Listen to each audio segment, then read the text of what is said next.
తెలంగాణలో అసెంబ్లీ ఎన్నికలకు ఇంకా సమయం ఉన్నప్పటికీ కమలం నేతలు ఎప్పటి నుంచే ఎన్నికల యుద్ధానికి తెరలేపారా? హస్తినలో పార్టీ జాతీయ అధ్యక్షుడు నితిన్ నబీన్తో తెలంగాణ బీజేపీ ముఖ్య నేతల భేటీ దేనికి సంకేతం? అధికార పీఠం కోసం రోడ్ మ్యాప్ గీసినట్టేనా? ఒకవైపు నేతల మధ్య సయోధ్య, మరోవైపు కాంగ్రెస్ ప్రభుత్వంపై పోరుబాట, ఇంకోవైపు గ్రేటర్ ఎమ్మెల్సీ ఎన్నికలకు యాక్షన్ ప్లాన్. ఇంతకీ బీజేపీ బాస్ తెలంగాణలో ఆడుతున్న గేమ్ ఏంటి? గ్రేటర్ ఎన్నికలను సెమీఫైనల్గా మార్చి అసెంబ్లీ ఎన్నికలను ఫైనల్గా టార్గెట్ చేశారా? అధికార పీఠం అందే వరకు ఢిల్లీ పెద్దలు తెలంగాణను వదలరా? Let's watch the story.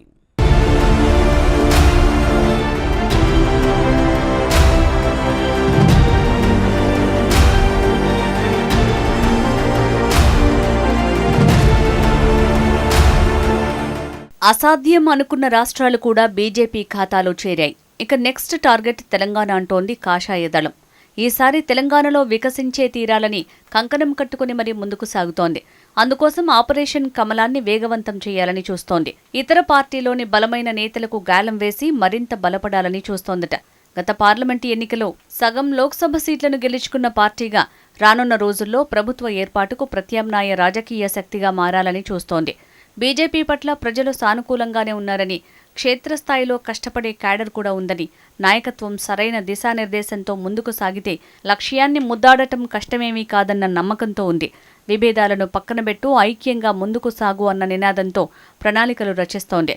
మొన్న ఈటెల, బండి మధ్య రాజీ, నేడు బీజేపీ ముఖ్య నేతల ఢిల్లీ పర్యటనలు ఇదే విషయాన్ని సూచిస్తున్నాయట. హస్తినలో బీజేపీ జాతీయ అధ్యక్షుడు నితిన్ నబీన్తో తెలంగాణ బీజేపీ ముఖ్య నేతలు భేటీ అయ్యారు. ఇందులో రాష్ట్ర అధ్యక్షుడు రామచంద్రరావు, కేంద్ర మంత్రి కిషన్ రెడ్డి, బండి సంజయ్, ఎంపీలు లక్ష్మణ్, ధర్మపురి అరవింద్, గెడం నగేష్, కొండా విశ్వేశ్వరరెడ్డి, రఘునందన్ రావుతో పాటు రాష్ట్ర ఇన్ఛార్జ్ అభయ్ పాటిల్, సంస్థాగత కార్యదర్శి చంద్రశేఖర్ తివారీ పాల్గొన్నారు. ఇది తెలంగాణ బీజేపీకి మామూలు మీటింగ్ కాదు.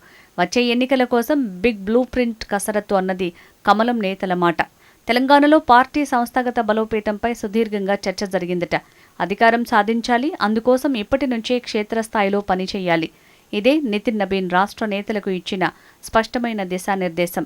ఇప్పటికే 119 అసెంబ్లీ నియోజకవర్గాల్లో పోటీ చేసి ఓటు బ్యాంకు పెంచుకున్నామని, పార్లమెంటు ఎన్నికల్లోనూ ప్రజల మద్దతు కనిపించిందని, ఇవన్నీ బీజేపీకి బలంగా కనిపిస్తున్న అంశాలు. ఇక ముందుంది అసలు ఆట అంటోంది కమలం పార్టీ. ఎన్నికలకు ఇంకా సమయం ఉన్నప్పటికీ ఇతర పార్టీలోని పలువురు కీలక నేతలు బీజేపీలోకి రావడానికి రెడీగా ఉన్నారని రామచంద్రరావు చెప్పటం రాజకీయంగా ఆసక్తి రేపుతోంది. ప్రత్యర్థి పార్టీలోని బలమైన నేతలను తమ వైపుకు తిప్పుకోవాలన్న ప్లాన్ అన్నమాట. సమయం చూసి వస్తారు. మరి ఆ సమయం ఎప్పుడు, ఎవరొస్తారు, ఏ పార్టీ నుంచి వస్తారు? ఇదే ఇప్పుడు తెలంగాణ పాలిటిక్స్లో హాట్ టాపిక్.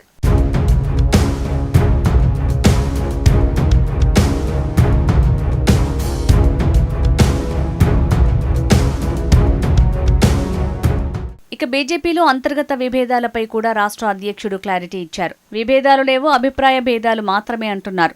ఇంట్లో చిన్న చిన్న గొడవలుంటే పెద్దలు కూర్చోబెట్టి సర్ది చెప్పినట్టే పార్టీలోనూ ఆపరేషన్ సయోధ్య మొదలైందట.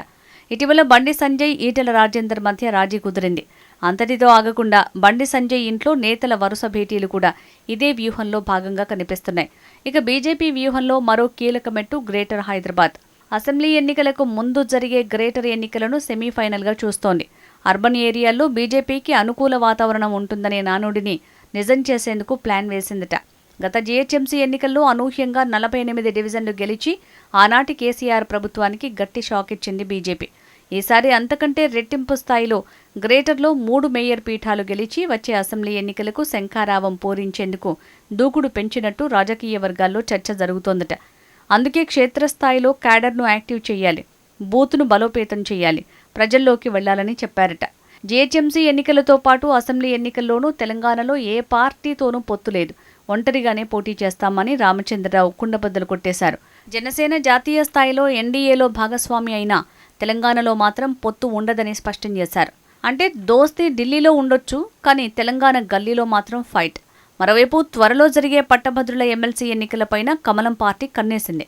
వరంగల్, ఖమ్మం, నల్గొండ, హైదరాబాద్, రంగారెడ్డి, మహబూబ్ నగర్ ఈ 2 గ్రాడ్యుయేట్ స్థానాలపై ప్రత్యేక ఫోకస్ పెట్టినట్టు బీజేపీ చెప్తోంది. అంటే చిన్న ఎన్నికను కూడా ప్రతిష్టాత్మకంగా చూడాలి అనేది కమలం వ్యూహం. ఒక్కో ఎన్నికను విజయానికి మెట్టుగా మార్చుకోవాలన్నది ప్లాన్. అంతేకాదు డీలిమిటేషన్ తర్వాత అసెంబ్లీ స్థానాలు పెరిగినా మెజారిటీ సాధించి ప్రభుత్వాన్ని ఏర్పాటు చేస్తామని రామచంద్రరావు ధీమా వ్యక్తం చేశారు. బెంగాల్, ఒడిషా గెలుపు మంత్రంతో తెలంగాణలోనూ గెలుస్తాం అన్న సంకేతమిచ్చారు.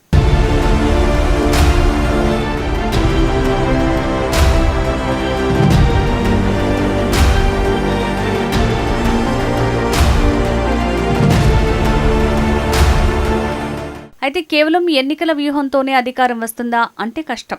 ఇదంతా బీజేపీకి తెలుసు. ప్రజల్లోకి వెళ్లకుండా గెలుపు సాధ్యం కాదని. అందుకే ఇప్పుడు రేవంత్ రెడ్డి సర్కార్ వైఫల్యాలపై ఫోకస్ పెట్టిందట.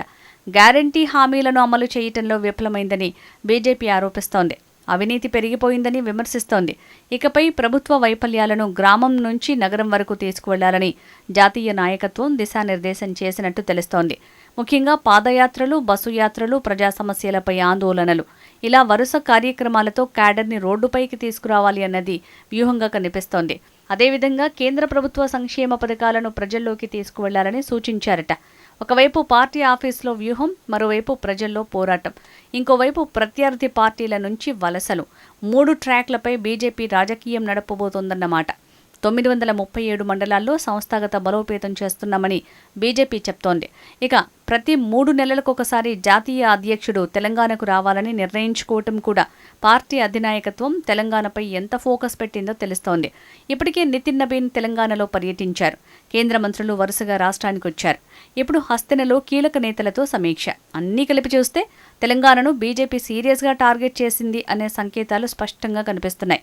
ఎన్నికల్లో గెలవాలంటే ముందు ఇంట గెలవాలి. అందుకే తెలంగాణ బీజేపీలో నేతల మధ్య సమన్వయంపై ఢిల్లీ పెద్దలు ప్రత్యేక దృష్టి పెట్టినట్టు తెలుస్తోంది.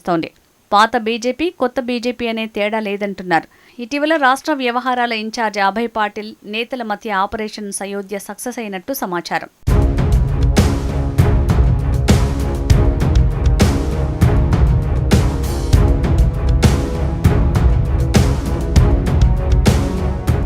మొత్తానికి ఈసారి టార్గెట్ సీట్లు కాదు, మరి కమలం వేసిన ఈ బిగ్ స్కెచ్ ప్లాన్ అమలు మొదలైతే తెలంగాణ రాజకీయాల్లో ఎవరి గూడు కదులుతుంది, ఎవరి కోట బద్దలవుతుంది?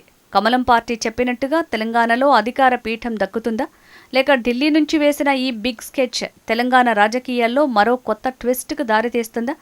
Nitin Nabin game plan work out అవుతుందా అన్నది చూడాలి మరి.